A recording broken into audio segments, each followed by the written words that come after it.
Hello students, my name is Triloki Gupta. आप देख रहे हैं हमारा यूट्यूब चैनल वाइटल ट्रायोलॉजी। आज हम यहाँ क्लास 12 की बायोलॉजी का chapter number 11 biotechnology principles and processes का एक बहुत ही important topic processes of recombinant DNA technology start करने जा रहे हैं। तो चलिए गाइस स्टार्ट करते हैं। तो इसके कुछ बेसिक स्टेप्स हैं। कौन कौन से? Isolation of DNA, fragmentation of DNA by restriction endonucleases, isolation of a desired DNA fragment, ligation of the DNA fragment into a vector, transferring the recombinant DNA into the host, culturing the host cell in a medium at a large scale, extraction of a desired product। ठीक है, तो जो सबसे पहला isolation of DNA, इसमें क्या करना है मेनली कि हमें एक कोई भी एनिमल का, बैक्टीरिया का, फंगस का सेल लेना है और सेल में से डीएनए को निकालना है। क्योंकि जो सेल होगा, सेल में बहुत सारे पार्ट हो सकते हैं कि उसमें आरएनए होगा, प्रोटीन होगा, लेकिन हमें इसमें मेनली डीएनए चाहिए क्योंकि डीएनए ही किसी भी डिजायर्ड जीन को कोड करेगा, उससे हमारे डिजायर्ड प्रोडक्ट निकलेगा। ठीक है, नेक्स्ट है fragmentation of DNA by restriction endonuclease. ठीक है, कि अब इस पूरा के पूरा डीएनए तो हमें कॉपी नहीं करना होता है, जो हमारा डिजायर्ड पार्ट है उसी को हमें कॉपी करना है, इसलिए हमें उसके टुकड़े करने की जरूरत पड़ती है। वो कौन करता है टुकड़े? टुकड़े उसके रिस्ट्रिक्शन एंडोन्यूक्लियस। ठीक है, उसके बाद जब टुकड़े हो गए उसमें से हमें डिजायर्ड पार्ट ढूंढना है। ठीक है, तो वही रहे next point, isolation of desired DNA fragment, जो हमारा उन फ्रेगमेंट्स में से भी जो हमारे को जरूरत है उस फ्रेगमेंट को ढूंढना है। नेक्स्ट है हमारा ligation of DNA fragment into a vector. अब हमें उसे होस्ट ऑर्गेनिज्म में ट्रांसफर करने के लिए एक वेक्टर की जरूरत पड़ेगी, तो हमें उस पार्ट को, उस फॉरेन डीएनए को या फिर हमारे डिजायर्ड डीएनए को वेक्टर में लगाना पड़ेगा और उसके बाद हम उसे ट्रांसफर करेंगे इनटू अ होस्ट। ठीक है, होस्ट ऑर्गेनिज्म में, जिसमें वो जाके मल्टीप्लाई करेगा। नेक्स्ट है कल्चरिंग द होस्ट। अब होस्ट सेल को हमें कल्चर कराना पड़ेगा ताकि हमारा जो डिजायर्ड प्रोडक्ट है अच्छी क्वांटिटी और क्वालिटी में मिले और लार्ज स्केल में मिले। इसके लिए हम बायोटैंक्स का यूज़ करते हैं या बायो रिएक्टर का यूज़ करते हैं। फिर उसके बाद हमें उसे निकालना है और उसमें जो प्रोसेसेस करने हैं ताकि वो प्रोडक्ट खराब ना हो और बेहतरीन बना रहे टाइम के अकॉर्डिंग, वो सारे प्रोसेस इसमें आएंगे। Extraction of a desired product. तो चलिए गाइज एक एक करके सारे टॉपिक समझने की कोशिश करते हैं। इस टॉपिक को समझने के लिए सबसे पहले मैं एक छोटा सा बीकर ले लेता हूँ। छोटा सा एक बीकर ले लेता हूँ।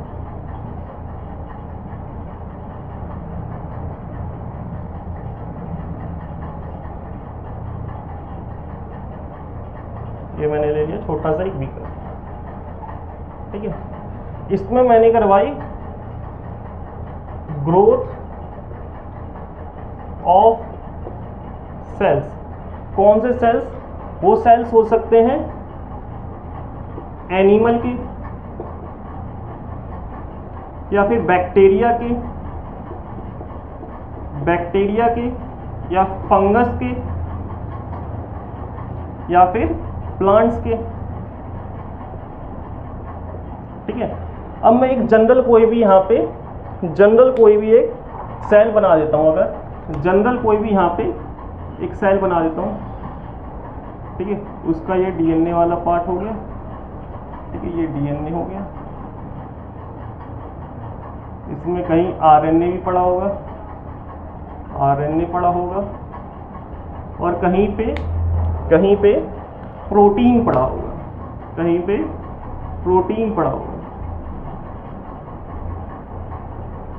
Protein is nothing but chain of amino acid. ठीक है, तो ये हो गया मेरा प्रोटीन। ठीक है, और सबसे इंपॉर्टेंट बात, जो ये सेल होगा, ठीक है, ये सेल है, सेल की ये सेल मेम्ब्रेन है। अगर सेल की ये जो सेल मेम्ब्रेन है वो किससे बनी होगी?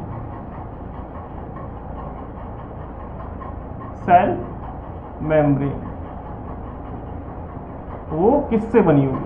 ठीक है, सेल मेम्ब्रेन जो इसकी बनी होगी वो अगर एनिमल का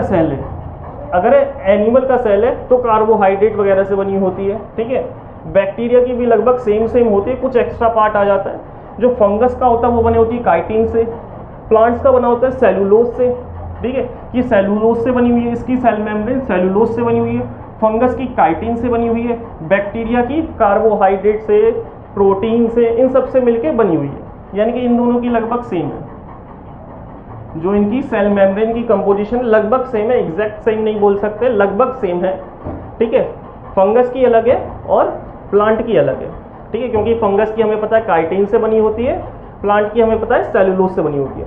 तो सबसे पहले मेरे को सेल मेम्ब्रेन को ही हटाना पड़ेगा ताकि जो इसके सेल का अंदर का कंटेंट है वो बाहर आ सके, ठीक है। सबसे पहले मेरे को सेल मेम्ब्रेन को ही हटाना पड़ेगा ताकि उसका अंदर का कंटेंट बाहर आ सके। तो मैं ऐसे एंजाइम के साथ इस सेल्स को ट्रीट करवाऊंगा ताकि वो सेल मेम्ब्रेन को डाइजेस्ट कर जाए, ठीक है। उसके लिए एंजाइम आता है एनिमल और बैक्टीरिया के लाइजोजाइम,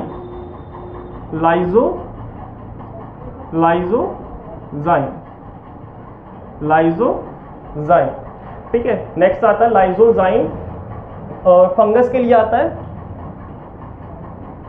जैसे इसकी मेम्ब्रेन बनी होती है काइटिन से, तो इसके लिए आता है काइटिनेज।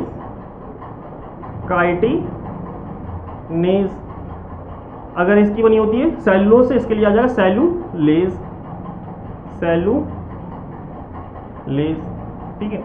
अगर मैं इसे ट्रीट करवाऊंगा लाइजोजाइम से तो इसकी जो आउटर सेल मेम्ब्रेन है वो डाइजेस्ट हो जाएगी।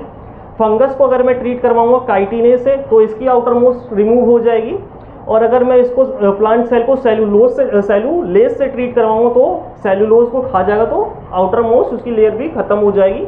फिर हमारे पास बचेगा अंदर का कंटेंट। क्या क्या बचेगा हमारे पास? फिर हमारे पास कंटेंट बचेगा, अब हमारे पास बीकर में बचेगा। जब मैंने बीकर में इन सब एंजाइम के साथ अगर ट्रीट करवाया तो अंदर मेरे पास बचेगा मेनली बीकर के अंदर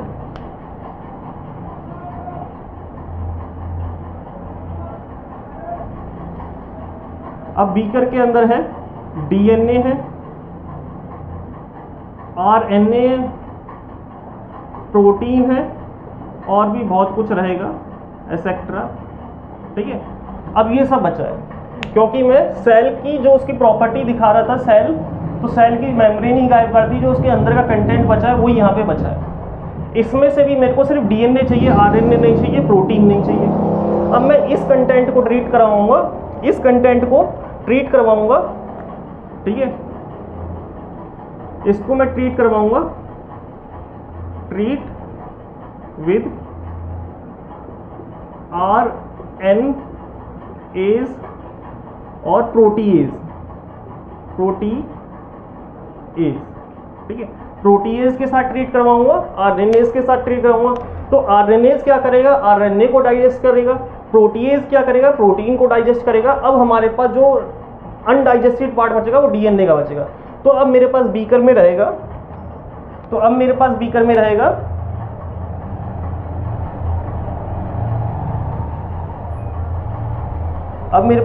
रहेगा,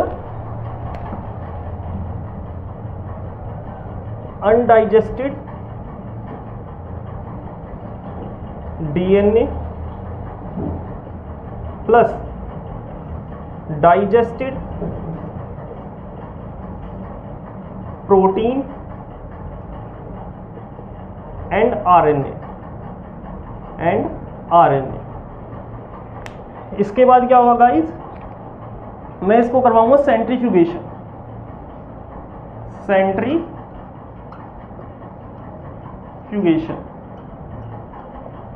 सेंट्रीफ्यूगेशन करवाने से क्या होगा? जब मैं सेंट्रीफ्यूगेशन करवाऊंगा तो क्या होगा? टेस्ट ट्यूब में करवा रहा हूँ, टेस्ट ट्यूब की कुछ शेप ऐसी होती है, ठीक है। तो 3 सेगमेंट बन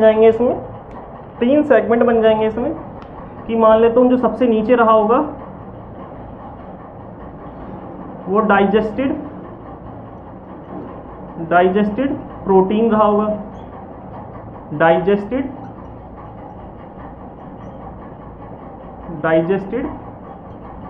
प्रोटीन रहा होगा, ठीक है। इसके जस्ट ऊपर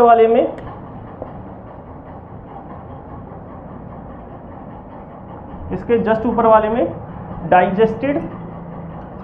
डाइजेस्टेड आरएनए रहा होगा, और सबसे ऊपर वाले में अनडाइजेस्टेड अनडाइजेस्टेड डीएनए रहा होगा। ठीक है, अब मैं क्या करूंगा, इसमें से डीएनए निकाल लूंगा दूसरे टेस्ट ट्यूब में। इसमें से मैंने अब डीएनए निकाल लिया, डीएनए निकाल लिया मैंने दूसरे टेस्ट ट्यूब में। अब इसमें सिर्फ डीएनए, बाकी सब मैंने हटा दिया। ठीक है, अब इसमें मैं क्या करूंगा, अब इसमें डालूं मैं अनडाइजेस्ट चिल्ड इथानॉल। इसमें मैं डालूंगा चिल्ड इथानॉल, चिल्ड इथानॉल डालने से क्या होगा, जो डीएनए होता है वो विजिबल हो जाता है नेक्ड आइट से। ठीक है, और उसके बाद मैं स्पूलिंग से रिमूव कर दूंगा। अब ये जब प्रेसिपिटेटेड डीएनए हो गया, ठीक है, प्रेसिपिटेटेड डीएनए हो गया, ठीक है, जब इसमें मैंने डाल दिया तो ये हो गया पीपीटी बन गई, इसकी प्रेसिपिटेटेड हो गया, और it can be removed by a method process spooling. ठीक है, अब